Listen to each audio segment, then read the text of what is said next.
for today, and we'll proceed with welcomes and introductions. And I'm Leon May, one of the co-chairs of this committee. Hi, everyone. I'm Thea Agnew-Benben, one of the other co-chairs. Hi, Lori Pickett with Alaska Literacy Program. Hi, everyone. Taylor Donovan with Rural Cap. All right, and I think we'll go on to the online folk. If you're there, we can move there. Mara? Hi, everybody. Mara Kimmel with ACLU. Sorry about Thanks, that. Robert.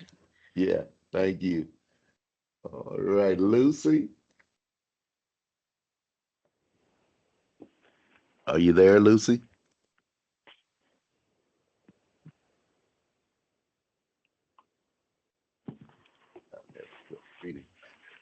Let's see. Teresa? Hi, this is Teresa Holt from AARP Alaska. All right, thank you. Mr. Felix? Hey everyone, Felix Rivera, Anchorage Assembly. A couple of telephone people, and those of you who are connected by telephone, you might want to tell us who you are. I'm Marita Dawald with, hello everyone, with Alaska Federation of Filipino Americans, Inc., AFA. Okay, thank you. I didn't understand.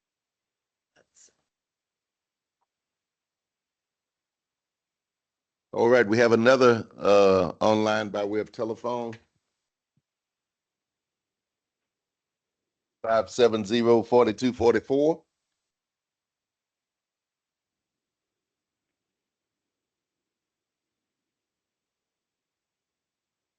All righty then, no response, and we'll keep it moving with move on to our land and labor acknowledgement. And do we have someone prepared to do that for us? If not, I'll read our standby.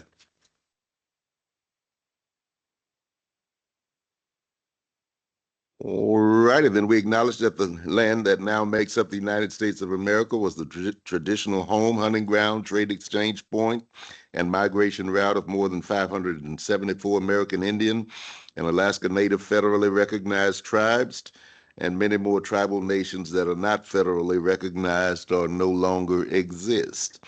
We recognize the cruel legacy of slavery and colonialism in our nation and acknowledge the people whose labor was exploited for generations to help establish the economy of the United States. We honor indigenous, enslaved, and immigrant peoples' resilience, labor, and stewardship of the land, and commit to creating a future founded on respect, justice, and inclusion for all people as we work to heal the deepest generational wounds. All righty. And with that said, we'll move to unfinished business.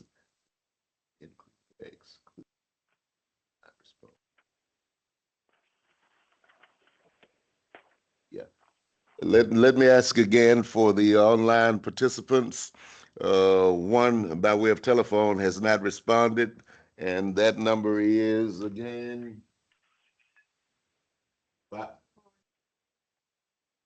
570-4244. Okay, 4244. Thank you.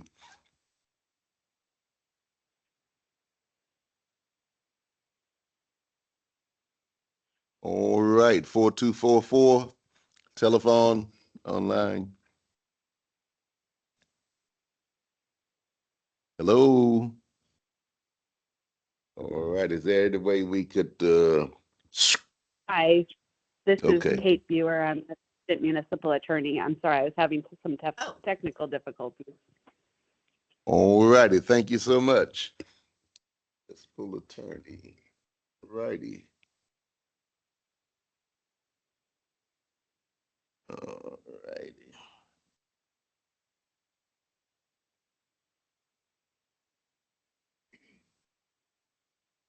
All right, we'll move on with our unfinished business for today, and the purpose of our intended meeting on today discussion RE, the options for structure and staffing. And as many of us are well aware of, we were brought some information from the chair of the assembly, Mr. Chris Constant, regarding opportunities to, I guess, refocus, restructure, or whatever relative to our Anchorage committee, equity committee of the assembly. And as per a little background, we've called this special meeting so that those of us who are committee members would have an opportunity to respond to the information that we heard in our last meeting and possibly move towards the ramifications of decision making predicated upon how we move forward. Presently, we are the Anchorage Equity Committee of the Assembly, and under the auspices of that branch of our government, city government, and Mr. Constant brought to us the idea of moving from the legislative branch to the administrative branch and becoming a commission rather than a committee. And as far as my understanding of the genesis of all of that, other than other than moving this committee out from the assembly's auspices, the genesis, to my understanding, was resource driven, as it relates to his statement that the assembly could no longer afford the resources to extend to this particular committee, and resources being the clerk's office and those who are or work in the back this committee and serve this committee and what have you, and intimating that this committee would be better served as a commission under the administrative or executive branch, and that would facilitate some other needs that this committee may have that the assembly per se could not provide. And so that's kind of the genesis of where we are and how we've come to where we are. And that's what was laid at our feet, and which necessitates going forward some type of decision to be made by this particular committee, whether or not we choose to do that or not. And that's kind of where it sits in now. If there are any other snakes in tall grass under that, I know not, but that's kind of where we are at this particular moment. And those of us who were present, we heard the discourse and the minimal conversation around that. And so we're here now to put some time on the table so that all of our committee could appropriately respond to what they've heard and determine what the wishes of this committee might be in short time fashion. And so that's kind of where we are. My co-chair may want to add to that anything. Yeah, thanks. Just two things. One, I think it would be productive today to kind of peel back, the reasons that we're in this meeting today and more focus on what is the optimal structure for our committee to really have the impact that we know we all want to have. Where are we best housed? And I think one thing that Lori shared at the meeting last time, which I think is really good to focus on, is that this committee is bringing an incredible group of people from all parts of our community together. It's a huge asset, and we know it's a huge asset because that's how it started. When during COVID, we saw the impact in a really direct and real way. So I think we should spend our time today thinking, what's the best place? What's the best structure for us to have the support? We know we've talked about wanting to have staff support, potentially budget at some point to do the work we want to do. We had a prioritization session back in January where we really prioritized some things. So we know what we want to do. What's the best place for us to be, or what's the best location and structure for us to get that done?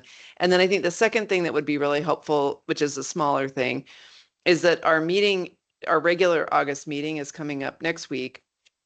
we know we have some really good work that Joan and Lori and Panna did that we want to spend some time on related to the language access audit. And we know we need to elect new co-chairs and review our charter. So I think that the other question would be, does the committee want to spend more time on this topic at our regular meeting in August? Or are we going to have some result from our special meeting today that, will not require us to spend more time at our regular meeting? Because we have a pretty full agenda. So those are my two things. And to piggyback a little bit on that, the enlightenment that we had relative to our initial meeting was that, and I think it's something worth thinking about relative to a committee versus a commission. And with a commission, there would be possibly, and I don't know if that's code or not, but on most of the commissions, it's 9 persons or whatever.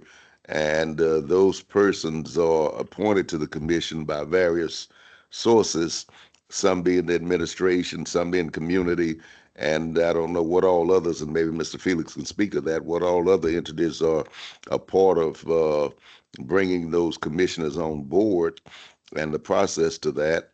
Now, it was alluded to that we possibly, as far as this committee is concerned, depending upon who those commissioners would be, there could be an advisory committee to the commission that would encapsulate much of our committee if that was the route going that we would take. But we would need to understand going in, the commission has to be chosen and appointed, and I guess maybe the municipal attorney could help us with the idea of whether or not how that advisory committee would work relative to a commission. But going to a commission, even though it said this committee could be maybe better facilitated with the resources that we need on the other side, but going to commission would not, I guess, make sure the persons of this committee. And so we would need some input about that as well.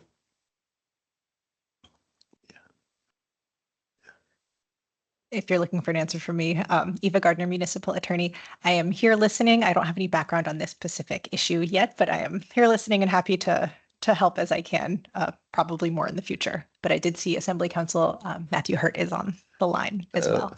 Okay. Yeah. Matthew, you have any input on that for us? And I thought one person was an assembly attorney. Sorry, can you hear me? Yes.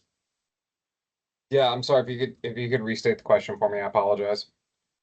We were kind of interested as it relates to the formation of a commission and what part possibly from all of the entities that would make those recommendations to the administration or whatever, and how that's chosen. And then would it be possible to have an advisory committee to the commission and how that would be put together?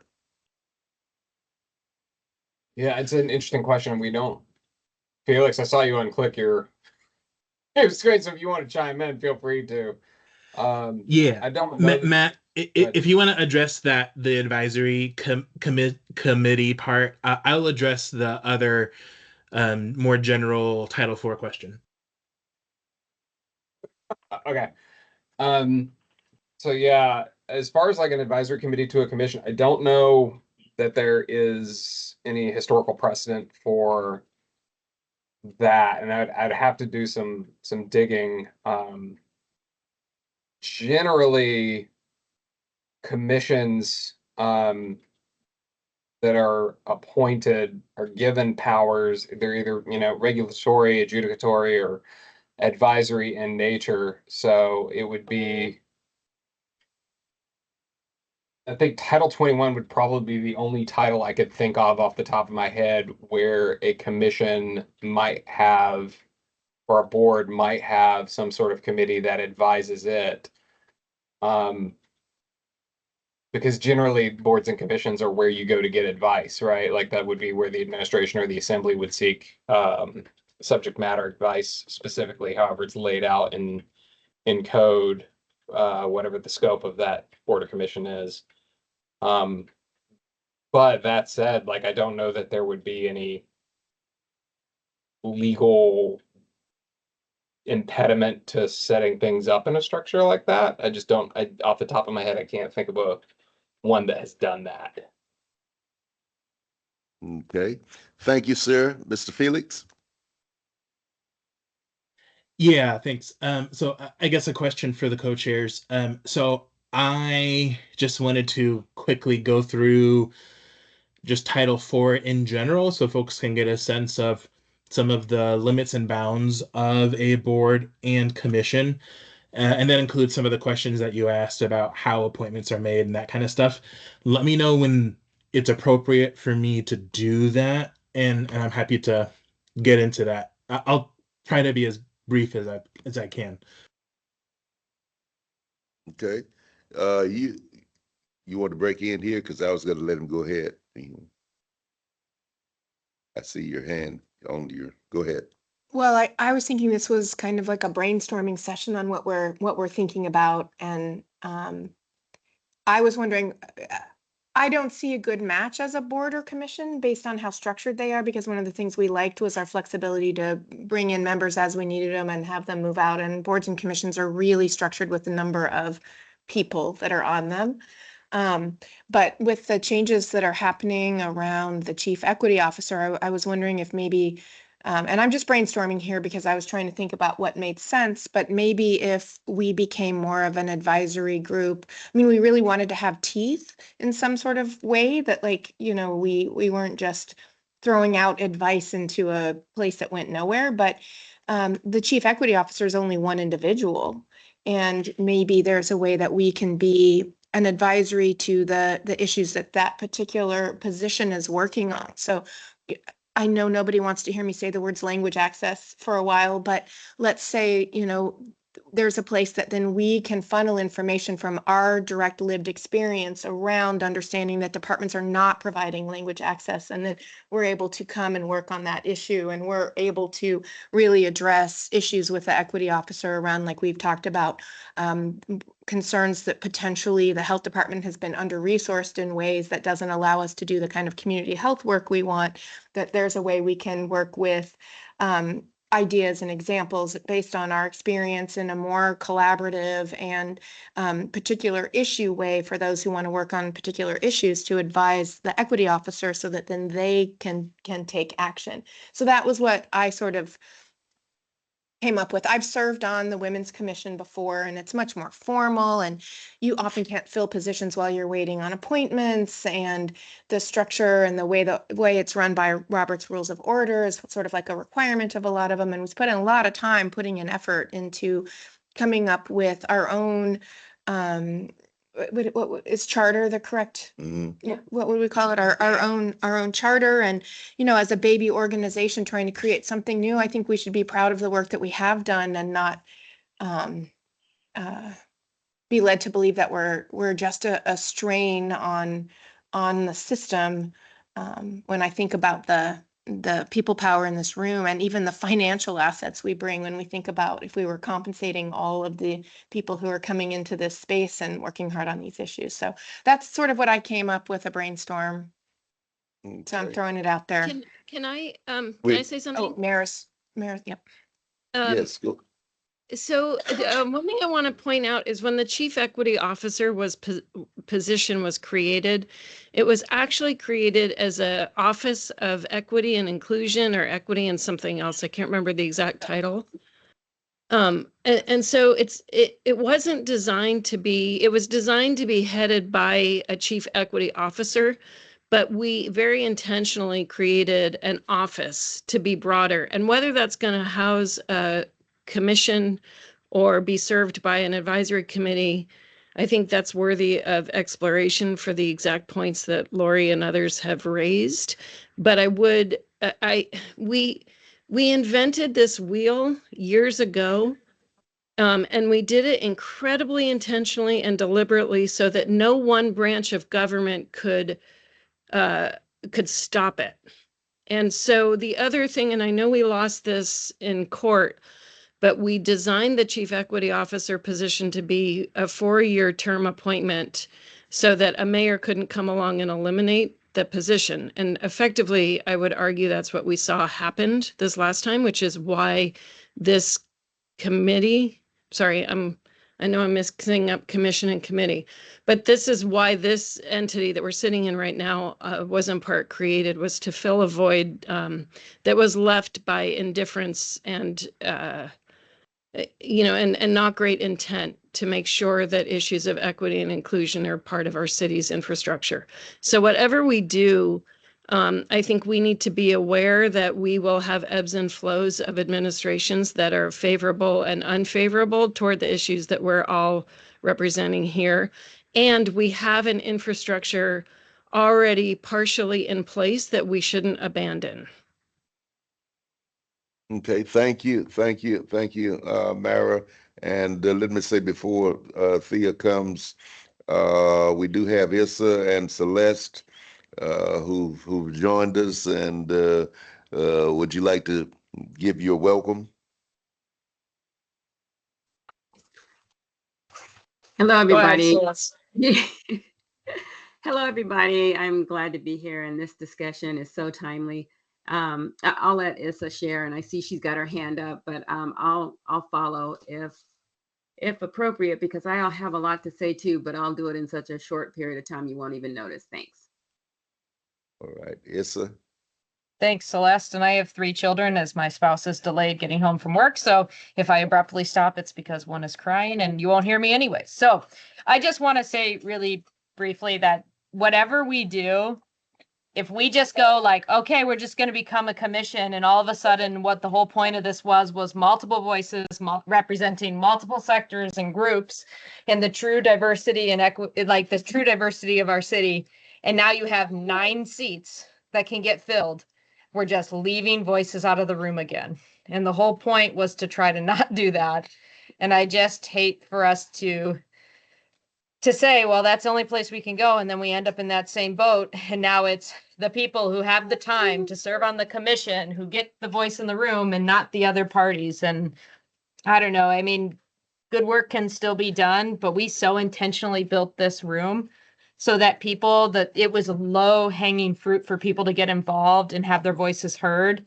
And we can very quickly work ourselves out of that. So I don't know, maybe some of what's being suggested and thinking about it differently. I just want to make sure we don't lose that piece of what was really powerful about this group and why it really worked during COVID and other things we've tackled, is because there are different perspectives and not just 9 people. Thanks. All right, thank you, Issa. We'll get Thea, and then we'll get back to Celeste.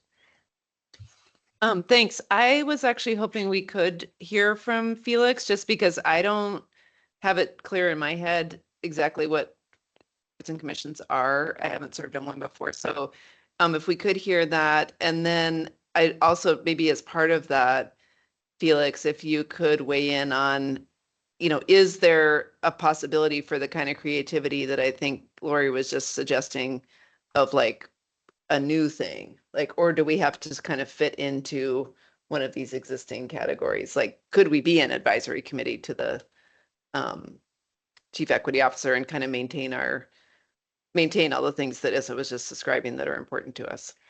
Thank you, Thea. And that was one of the reasons I was wanting to get Felix to chime in, so that we would have something to weigh over against what we are now and look at the totality of the picture and kind of see what is the decision-making process that we're up against.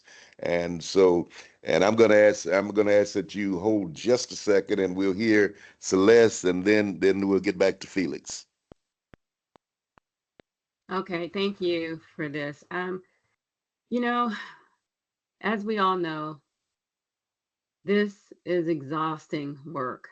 I mean, it seems like everything is a fight. And I know we can't give up hope, but this committee, to me, is unique. It brings people from across our community, from various sectors. And, we're not going to be like the normal commission, because we're not, and that's okay. But I don't want to waste any time coming to meetings and not bearing any fruit from our work. That's the main thing. And I continue to see systemic concerns throughout the municipality. Every time you turn around, there's something. And so we've got a great bunch of folks. That's good. Don't get me wrong. But we've got to be in a position where we can accomplish real work like we did when we were part of the health team. And that's true talk, because since we've been here in this space, I feel like we've done a lot of meetings, but the real work, and I know we've had some great conversations, but there's real work to be had, and that's where I want to be. So thank you. Thank you, Celeste. All right, we're back at you, Mr. Felix. All right, great. So I think, like I said earlier, I'm going to try to be as quick as I can just to go over the basics of a board or commission. So let me just share the particular code, and then let me go through it. Okay, so boards and commissions are ruled by Title IV, named Boards and Commissions. I'm going to go through this briefly. So this is important. Unless otherwise provided, and I'm going to probably go back to this many times, these rules that I'm going to go through generally govern boards and commissions. So first is the power. I think, as folks have said, this particular board or commission, whichever way it looks like, would be an advisory commission. It wouldn't be regulatory, appellate, quasi-judicial. It would be advisory in its nature. Appointments to a board and commission are done as provided by in the charter, and basically what the charter says, unless it's for some very specific boards and commissions that are outlined in the charter, the mayor appoints a board or a commission, and the assembly confirms or denies confirmation of said appointments. Getting to some of the questions that folks have asked of how particular appointments can be funneled to the mayor. There's a informal and formal ways to do that. So informally, any group or entity can suggest that an individual apply, and they can lobby the mayor and say, hey, this is the representative of this particular group, and we have encouraged them to apply. Please consider this particular appointment. Formally, there's at least one that I know of, the new naming commission, where we have put in there, I believe, for the native village of Eklutna, they have the ability to recommend an individual for a specific seat as outlined in the code. It's something that's very new, something that we tried to give the native village of Eklutna very concrete representation on that particular commission. So that is something that you can put into code with, I think, some varying degrees of caution that I'm sure the attorneys would go into. In terms of qualification of members to be in a board or commission, you need to be, if eligible, meaning 18 or older, you need to be a qualified voter of the municipality, live in the municipality, and these things don't really matter too much. Terms for board and commission members are 3 years, and you can be reappointed to a board or commission however many times mayors would like to reappoint you to a particular board or commission. We've had folks serve on boards and commissions for many, many, many years. Generally speaking, so except as otherwise provided, boards and commission members do not get any kind of compensation for attendance at meetings. And then these I won't go into specifics too much here, but this basically lays out some of the attendance requirements and some of the things that make you excused or possibly vacates a seat. Important thing to note here is if you are one of the members appointed, which I guess stepping back a minute, most boards and commissions are 9 individuals. The biggest board and commission that we have right now is 15 individuals for a very specific reason. Um, but that's the range. Is 9 is the average, the norm, and then 15 is the biggest that we have.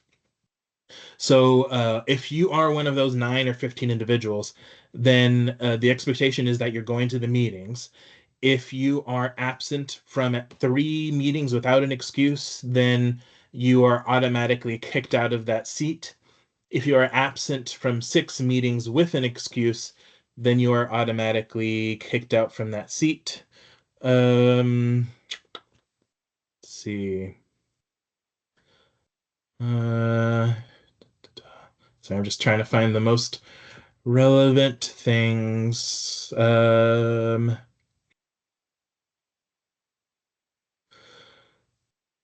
Let's see. So one thing that's a little bit different from the current structure is that there is a specific process that's laid out here in code around removal. It's very rare, but it has happened where if a specific member of a board or commission does something that may violate the ethics code or um, constitute a breach of the public trust, then there is a process through the ethics board where a board or commission member may be removed. Again, super rare. I don't expect it to happen, but just wanted to note that's something different from the current structure. Unless otherwise stated in the code section that creates this board or commission, generally speaking, there's a chair and a vice chair. Oh, that's interesting. Hey, Matt. For whatever reason, this language in here isn't gender neutral. So can we figure out what's going on with this? I'm pretty sure we did that in our code not that long ago. Side note to Matt. Okay, then on quorum, so this would also be something that's a little bit different from currently. Quorum is a majority of the members. So if there are 9 seats, quorum is 5. That's the minimum you have to have in order to actually vote. Doesn't mean that you can't have a meeting per se, but if you're gonna vote on minutes, if you're gonna vote on anything official during the meeting, then you need to have a quorum. Boards and commissions can go into executive session for very specific reasons. I will say, I think the only boards and commissions that probably go into executive session are quasi-judicial or regulatory boards and commissions. I don't expect that to happen here.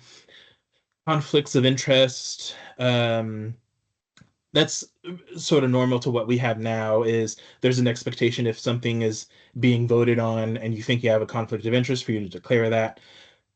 Let me just I think that's pretty much it. Yeah, that's pretty much it in terms of the very general rules of boards and commissions. I'm happy to answer any other questions. Thea did ask a question around sort of a new thing, and I will say, I think echoing a little bit of what the chair has stated, really it's we're in a space where we can really think creatively. So are the choices a committee of the assembly or a board or commission? No, those aren't the only 2 binary choices. There is an opportunity, and this, I don't know if it's been done frequently, but it has been done. For example, with at least for a while with Welcoming Anchorage, there was a board, not a board, but a committee that was leading some of the work with Welcoming Anchorage. I think there was also going to be a committee for the climate action plan that was sort of helping lead and steward some of the work with the climate action plan. So there is some precedence of having committees that the administration sets up that they can pretty much set up however they would like, and they would act in some kind of advisory role to help push forward a specific plan or help a specific office. So that there's precedence for that. And there may be some other very creative things that we can come up with. I think as the chair stated, sort of the sky's the limit, obviously within legal boundaries. I think that's pretty much all I have for now. All right, any further questions? Mara? Felix, who makes a board or commission? Is that an assembly decision or is that an administrative decision? It can be both, but in the end, it has to be approved by the assembly. Okay. And I know that I said this before, but we have an opportunity here to do as Felix just suggested and be creative because we have an infrastructure, which is the Office of Equity. And so I would urge us to consider what I heard from the comments that were discussed already is that what people are really fond of about this group is that it has flexibility in terms of composition and direction.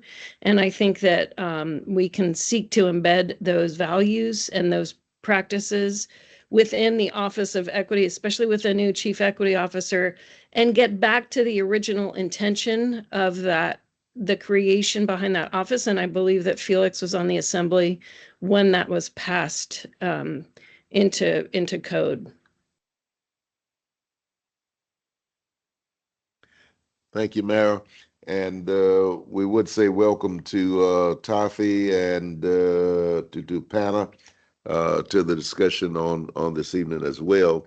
And basically, I see your hand, but basically, what I'm hearing subsequent to the conversation is the possibility of an advisory committee to the Office of Equity and Justice, and my thinking and thoughts on that is, would that provide what this committee needs relative to, because that was going to be a question I had, Felix, relative to funding as it relates to commissions. I don't think I heard anything about that and how they operate as it relates to funding and staffing and all of that, and which was one of our major concerns.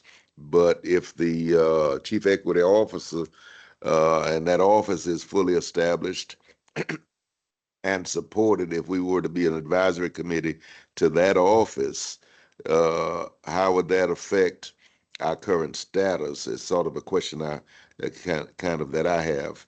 And then we'll hear from Miss Lori. Any input on that, Felix? Yeah, so if this group decided to move towards being an advisory committee of the Office of Equity and Justice, then I think the only procedural thing that we would need to, I don't even know if we actually need to do anything, because I'm fairly certain, and Matt, you can correct me if I'm wrong, that this particular committee, the way that it was allowed in code, because folks may remember years ago, we had to amend code to allow this committee to exist. I think that particular provision is going away soon. I think it's sunsetting, might be wrong. Matt can correct me. So we can just let this committee die because it's being sunsetted, and then the committee would transition over to being an advisory committee of the Office of Equity and Justice. And in that role, I would hope that there would be an opportunity for collaboration between the branches, but I think, as the chair has suggested, likely the administration would hopefully provide, going to some of what you're asking, more of the funding help and assistance for this committee and some of the staffing assistance. I will tell you, generally for boards and commissions, unless otherwise provided in a specific department's budget, most advisory boards and commissions, think like the Women's Commission, think the Public Transit Advisory Board, they don't have like a particular fund, annualized funding for those boards and commissions. What they do have is staff related to those particular boards and commissions that might attend. So I think for the Women's Commission, I think it's somewhere in the health department. So there's someone in the health department who comes and is staffed in the same kind of way that Jasmine is staffed for this committee right now. For the Public Transit Advisory Board, there is someone who is staff in the same way that Jasmine is now, but they also have the director of public transit and a few other folks who regularly attend that particular board for the Public Transit Advisory Board. So it just depends on how the thing is set up and the expectations that are had, and if the administration agrees to those expectations. And so if the expectation is that this is an advisory committee of the Office of Equity and Justice, and that the Office of Equity and Justice will help to staff this particular advisory committee, then that's a discussion and a negotiation that you need to have with the administration / the assembly. But really on the staffing side, it would likely be the administration. Okay. Thanks. Did I see you, Laura? So I'm not exactly sure who to ask this question to, but I know that the lawsuit was lost around having the chief equity officer be an appointed position.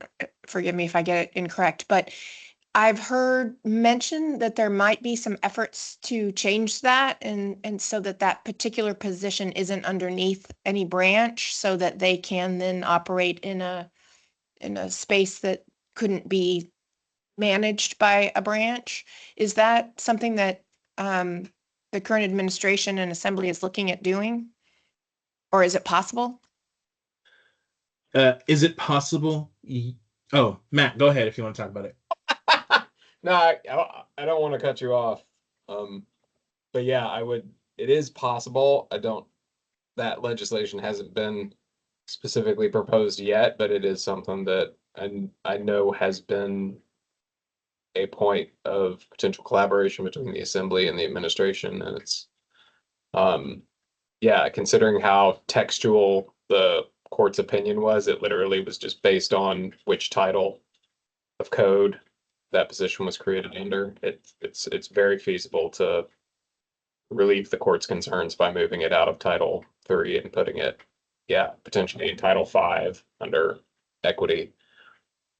Can I just interject too? That was the original point. Again, I know I said this earlier, but that was the precise point in creating the office and the position, was to make it so it would not be subject to political changes in regimes and administrations.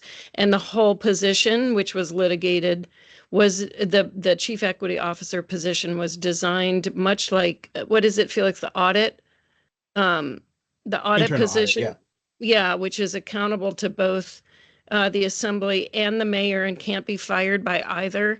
And that was unfortunately what we lost on in court. But if it's as easy a solution as was just suggested by Matt, that would be phenomenal. But that was the original intention. And I think that is something that we really need to strongly think about if we're reconstituting this or revising this particular constellation of folks, is that whatever we do, we want to insulate it from political changes. And that, again, it was the original intent. And that's something I worked on a lot with the chief of staff at the time, Jason Bockenstedt. And so we could also talk to him about how we tried to create that. Well, basically, it would seem to me to be most apropos to have that Office of Equity and Justice outside of either branch, so as to be able to facilitate change within either branch. And so if that could be facilitated somehow, that would be awesome as well. Righty. Any other questions, commentary? Yes. Bill. So just to kind of restate what I think what we're hearing, it seems like at least some in the committee are interested in exploring if we could be an advisory committee to the Office of Equity and Justice. What would be the steps if the committee wanted to take that route? And I guess this is maybe a question to Felix or maybe Matt. What would be the steps for the committee to move in that direction if that's what the committee wanted? Yeah, thanks. So, one of the nice things about the administration and the executive branch is that it can, unless it's doing something that's in conflict with code, it can out of whole cloth create these kinds of committees. And essentially that's what it would be is the if that's the direction that this group wanted to go with, you would need to have a dialogue with the administration, and I would be happy to be a part of it. I'm sure Cameron would as well, and perhaps the chair. And you would have to have a conversation with the administration and get the administration's agreement to create this kind of advisory um, committee. And because it is not a board or commission, because it's an advisory kind of committee to this office, then I imagine the group could be very creative in how you structure it, and how it's facilitated, how it's managed. Somewhat similar to how this particular committee is very nimble. So you wouldn't have to go through any kind of formal, in my opinion.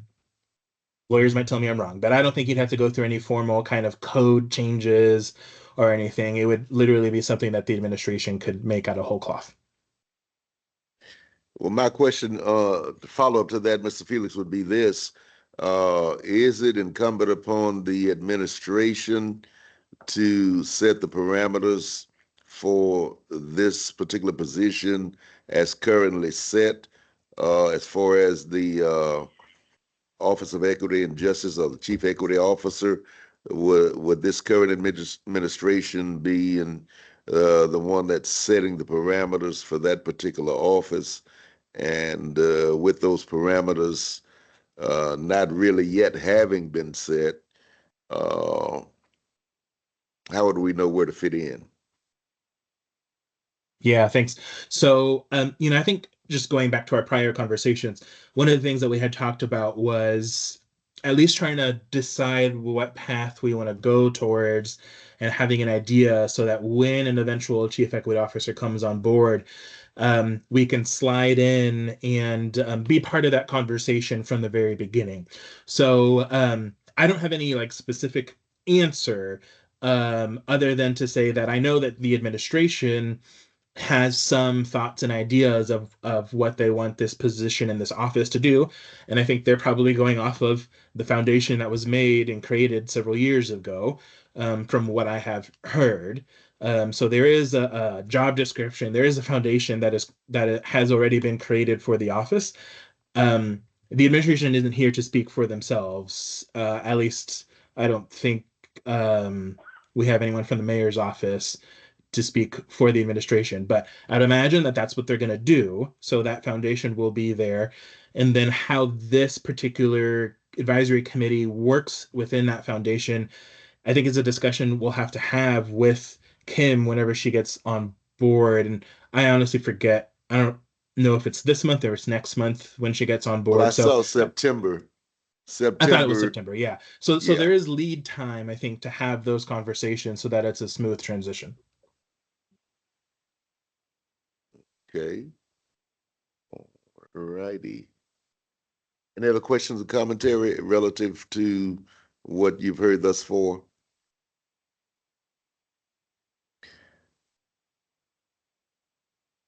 And one of the things I think that's worthy of possible consideration anyway is if that were to come about as far as being some type of advisory committee to that particular office, then would we be thinking in terms of having input to the totality of the work of that office, or would we be more or less tasked with potentially doing the work of that office? And so I think that would be something to consider going forward as well. Anyone else? Yes, Thea. I guess just thinking back to what we heard from the administration when they were here at our last meeting, and then Marie kind of followed up by sharing, here's all the openings for boards and commissions. I mean, I guess I think our conversation before we dove into this topic, we talked a lot about some of the things that our committees talked a lot about, which is like, how do we make employment at the municipality really accessible? I mean, you shared all the good examples around some of the qualifications and how they disqualify people who are otherwise would be great candidates. Language access is another thing we've talked about that, is deeply within the power of the administration to change. Grants and contracts, we've talked a lot about that. Again, that's deeply within. So I feel like if we were to be in that role of and Lori just suggested steering committee to the Office of Equity and Justice, which is a nice difference, that we could really help kind of move the needle on some of those things, which would be super exciting. I mean, there's a need right now to fill all these positions, and we've got people ready to jump in. How do we remove those barriers, really kind of make our workforce represent the community? I don't know. To me, it sounds exciting. And personally, yeah, I agree. And for me personally, just to tag on, since no one is, really jumping feet first into this, but for me, specifically hearing the parameters of boards and commissions and all of that, I think for what this committee represents, that commission status would be a little too restrictive for what we're trying to accomplish. And that's my story, and I'm sticking to it. Anyone else? So hearing nothing else, let's go at it from this vantage point. Unless my esteemed co-host wants to add different directives or what have you. But is this something that we would consider? I guess the first thing on the table that the assembly chair, would be interested in hearing. What would be our determination and decision relative to the idea that he presented of this becoming a commission, so to speak. And so I think we need to make that determination off the bat, and then present an alternative if that's not the direction we choose to go. And I think we're discussing an alternative already. And so, but I think we need to make a determination, something formulative, so that he'll have a response back from this committee. And so, so what do I hear? Yes. Pastor May, Yes. Pastor May, if you Yes. like, I mean, I can make a motion, but I just want to, because I've heard it a couple of times already. This committee, and I don't like advisory, but if that's where we're going, this committee is not here to do the work of the equity, chief equity officer. I don't think we're That's what I here was to do alluding to. Yeah. to do that work. The city needs to step up and equip that office with the employees that they need to manage that office.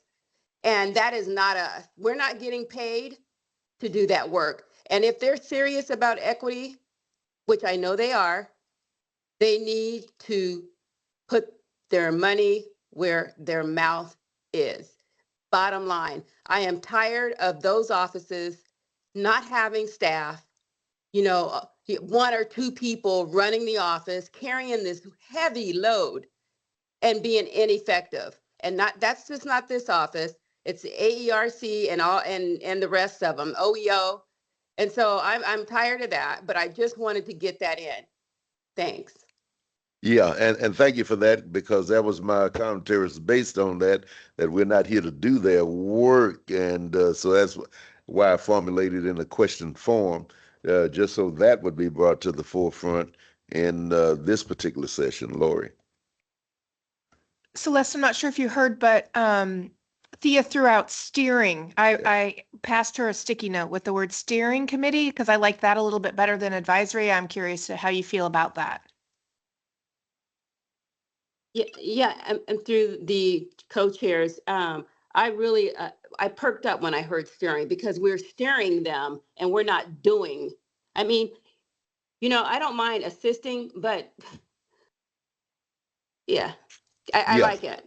And my question, follow-up question to that would be for Matthew or Felix or somebody, what deference would there be to the title entitlement of that committee as far as steering versus advisory? What would be the great advantage of a steering committee versus the other? Yeah, so that's not something really, because if you're going this direction, it would be something that the administration would create really a system outside of the code and the structures in the code.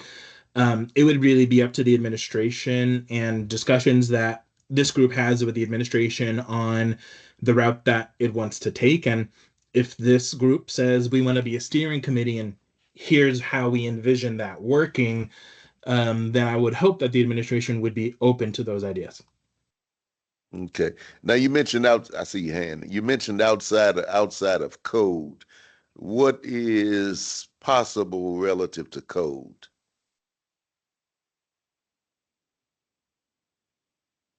So I think, as I said before, so there's precedent for having steering committees or advisory committees that help to guide an administration, the executive's efforts. I use two examples. The Climate Action Plan envisioned a steering committee. I don't know if that's how they called it in the plan, but something like a steering committee that would help to guide the efforts, and provide advice on the efforts of the Climate Action Plan. Welcoming Anchorage also had a similar kind of effort. So these are things that the administration creates outside of the code. And by outside of the code, I mean, the administration to um, doesn't need to activate or trigger any part of code to create these kinds of steering committees. It is something that the administration can do out of whole cloth. So that's why I'm using that phrase outside of the code, because you can be much more creative and nimble when you create these kinds of things through the administration. So Thank this is Marigan. Go ahead, Mara. Thank you. First, I just want to respond to Celeste. I hope that you weren't taking what I was saying as in any way implying that we need to relieve the administration or the government, the local government, of its obligation to what we're all trying to do here, because I'm in complete agreement with that. We need to make sure that we have resources and put the resources where they need to go. Felix, I appreciate you continuing to bring up the Climate Action Plan and welcoming Anchorage. Those were two ad hoc efforts. The Climate Action Plan Committee was intended to just draft the Climate Action Plan. And so it was convened for a very specific purpose. And same with welcoming Anchorage for that matter. And neither one of those, it has been enduring. And so I really, and I don't know if it's way beyond the scope of my participation on this committee to ask, but it would be great to be able to find the ordinance that created the Office of Equity and Justice and see what possibilities exist within that ordinance to create a steering committee to advise the office about the issues that we all are bringing to this group. One of the things, again, that happened with this group, the way that I understand the history, is that it was first housed in the health department, and then it had to move to the assembly. Because again, there was an unwelcoming health department who was not very attuned to the need for pursuing issues of equity in our city. And so again, we have a unique opportunity here to create something that is enduring. So it's not just a one-off. It's not just because we want to create a plan or have a welcoming initiative or anything like that. But this could be something that is sustaining beyond administration. I think we have the basics of a framework for it. that we don't need to reinvent necessarily, but maybe we need to invigorate and build out some of that existing framework. So it would be supremely helpful for me. And I tried to poke around and I could not find the ordinance that created the Office of Equity and Justice. So if one of the, if we can get that from either an assembly member or Muni staff, that would be really, really helpful, because then I think we can start to think about how we can build the best institution that has sustainability and has some ability to work with existing infrastructure to guide more equity-oriented policy. Thank you, Mara. And my thinking, well, go ahead, Thea. No, I was going to say my thinking is that first off, as I was alluding to a minute ago, and I was actually calling for a movement, and Celeste alluded to the possibility of being able to assist in that movement. But one of the things that we need to finalize off the bat is, and from a totality of what I'm hearing, is that we're really not, as a committee, in favor of the restrictive elements of a commission. And so I think we need to formalize that and have an answer for the assembly chair on that. And then, as a follow-up to what Mr. Felix has been intimating throughout this discussion of our idea of a forward thrust, we would have to initiate some kind of communication with the administration relative to what we might want to attempt to do and see where we can go from there. I just wonder, and I don't want to cast any negative aspirations on anybody, but I just have a wonderment within me if the staffing as it relates to resource of where we are now was the bottom line on the fostering a move from the assembly branch side of it, and if there were some other underlying factors that maybe we don't know about. But that's just inquiring minds want to know. But anyway, we need to make a determination. Thea? So I would like to make a motion. We don't use Robert rules that much, but I think maybe now's a good time so we can get on the record around kind of where's our committee coming down on this question. So I move that we empower our assembly liaisons to begin conversations with the administration to establish a steering committee for the Office of Equity and Justice that would adopt in a modified form the charter of this committee and the membership of this committee and the common practices of this committee, and would work with the administration to amend code in order to establish that steering committee as part of the Office of Equity and Justice. All right, thank you, Thea. I would entertain a second, and then I would offer some discussion on that motion. Is there a second? Yeah, and Pastor May, this is Panna. I second Thea's motion. All right, thank And move you. to have Thank a discussion. Yeah, thank you, Panna, for that second. And so it's been moved and seconded that we move forward with the discussion with the administration through our liaisons about where we can go with this ultimately. But initially, my reference to was make a definitive motion, and I guess we'll go backwards and make a definitive motion on the idea of a commission that's presented to us by Mr. Constant. And so I kind of saw those two as kind of separate motions, so to speak.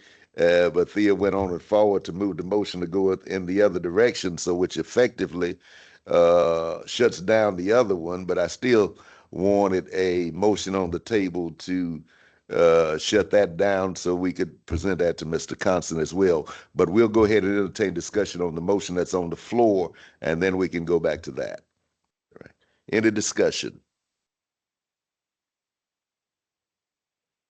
The only thing I would like to just put out there, maybe we can strengthen the amendment to include recommendation that the entire office of the chief equity officer have it be pursued, that is then put into code, that it is not under the mayor or the assembly, that moves forward. Okay, so now if I'm hearing you correctly, Probably not good you meant, amendment no, for you this. meant it's not a good amendment for this one because we personally, as a committee, wouldn't have teeth into that. That would be something separate for us to broach with our liaisons for seeing where we could move with that. You know, so that'll be a little distinct and different from this one. It just provides us more protection if yeah, that whole department that we're under is Yeah, outside politics. yeah. So that'd be a little different from what we're doing right just Can I just yet. have everything I want. That would be wonderful for all of us. Yeah. All right, I'll say amen to that. Yeah, take it to church. But anyway, any further discussion on the motion that's on the floor? Not hearing any. All in favor, aye? Aye. Aye. Any opposers? Ayes have it, and so moted be, so we can move in that direction. And can I have a motion that we have a definitively no relative to the commission aspect of it, so we can relay that to Assembly Chair, Mr. Constant?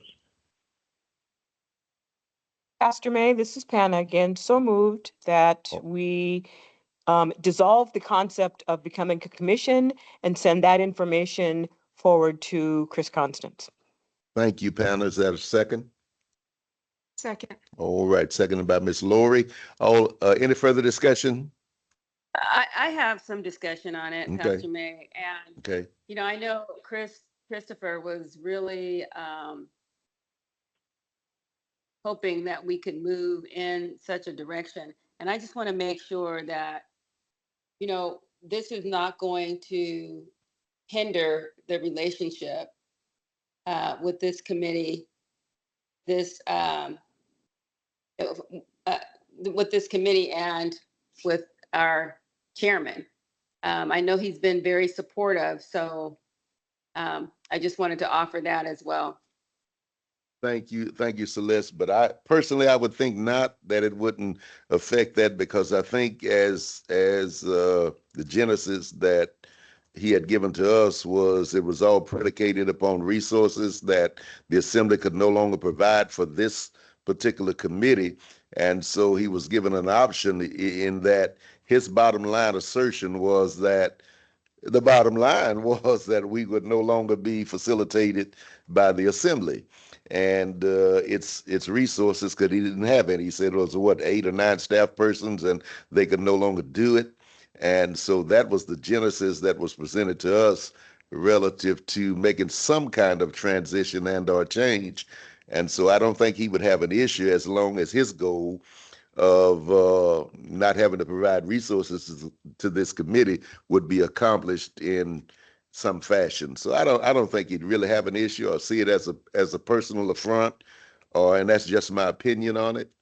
And maybe someone else sees it differently. Well, not hearing any further discussion on the motion. Hearing none, all in favor, aye? Okay, go ahead. This is Teresa. I was just wondering, do we lose any power in not being a commission versus this alternative that we're proposing? Well, that's a good question, but as it relates to power, we are an advisory committee to the assembly, and so the power is in the assembly. And so if we became a commission under the administrative side, to a degree, I guess as it relates to power, I really don't know how much power that would give us. And that's just my thought on it. Somebody else might want to speak to that. Pastor May, This is Yes. Mara again. Yes. I think that if we were successful in doing as Lori just suggested, even if not now, but if we were successful in reconfiguring the Office of Equity and Justice so it was accountable to both and couldn't be controlled by either branch of government, that potentially gives us more power, because we then have two branches of government that we could operate on. Right, and that's awesome. But the thing that I see right now is that is sort of outside of our purview as it relates to that becoming, I guess, code, so to speak. Well, And so, go ahead. but it already is code. And so I think that our ask of our assembly representatives here could be, could you go to the mayor's office and start conversations about how to reinvigorate what's already in code? With the inclusion of now this steering committee. Okay, so my assumption was that that was one reason, Mara, that you were asking about the genesis of that ordinance, to see where that would come into play, and Well, maybe Felix can speak to that. I don't know. Go ahead, Mara. well, I was just Mara. going to say, that's quite all right. I was just going to say, I think I'd like to see that ordinance again. And at the time it was, it was like I keep saying, and I apologize for being redundant, but it was because we wanted to make it accountable to and not controlled by both branches of government. And so I just would like to see it again to remind myself of how it was structured. But I do know, based on memory, that that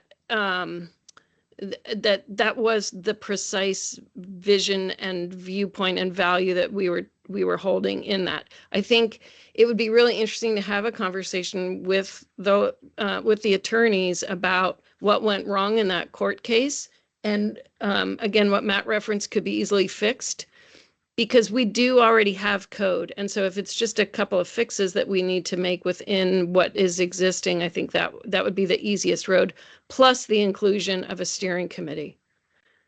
Yeah, and I'm thinking what I'm hearing, Mara, is that even in your thought processes, the two become one as it relates to uh, functioning on the administrative side as a steering committee to the Chief Equity Officer's Office of Equity and Justice, so to speak. And I'm thinking that what I'm hearing, all of this works into that, and if that could be accomplished, that would be wonderful. But relative to the power question that was raised a moment ago, as it relates to a commission versus what we're talking about, my thought would be that if we could effectuate change directly through that particular office as it's set up to bring about change, then I would think that that would be more powerful than anything else we could be doing. And that's just my thought on it. Somebody else want to speak to it? Thea? Well, okay. Go ahead, Celeste. Well, since we're engaging to try to see what we can do to make it more effective, I'm wondering if there can be language that talks about the staff, beefing up the staff in this. So anything that we can include, I think we should bring it to the table now. That will make the office stronger. Thanks. Yeah, and I think Mr. Felix have spoken to that quite often and effectively, in that would be a discussion for the administration, and part of the motion that Thea made earlier was that our liaisons would begin the conversations with the administration to make all of that a possibility. Yeah, yes, ma'am. I guess just to address Teresa's question about losing power, when a new chief equity officer takes that role, I think what we've seen in the last 3 years is that even though there's a really good job description, there's language in code, there's still a huge, and we know this from just doing the work, there's a huge range of interpretation to what it really means to do work that builds equity in our community. And so I see there being quite a bit of power if we can use the charter, our annual priorities that we've already set, our practices, our membership, and have that ready-made on September 9th when our new chief equity officer walks in the door. To me, that sets that work up on a really strong foundation to go forward. And I think it really avoids what otherwise could happen, which is that office ends up just reacting and kind of trying to be the things that 10 different people want it to be. And I feel like we actually have quite a bit of power if we can use what we've created over the last 2 years and couple that with a new, I think really awesome person who's going to be a really great chief equity officer, and just like kind of combine forces and charge ahead and create a lot of that momentum, and also kind of cover, like community cover for that person to really go forth and do the work. And so I feel like we're gaining power with this idea, and not, I think what Pastor May said a little bit ago is just like, right now we don't have a ton of power, right? So I think we actually are gaining power by this move. Yes, and to piggyback on that, and relative to your question, Teresa, is that I think the big deal in a lot of our discussion has been around losing the collective cohesiveness as it relates to the group that we have, versus moving to a group that would be presented by a commission that we know not what that composition would be.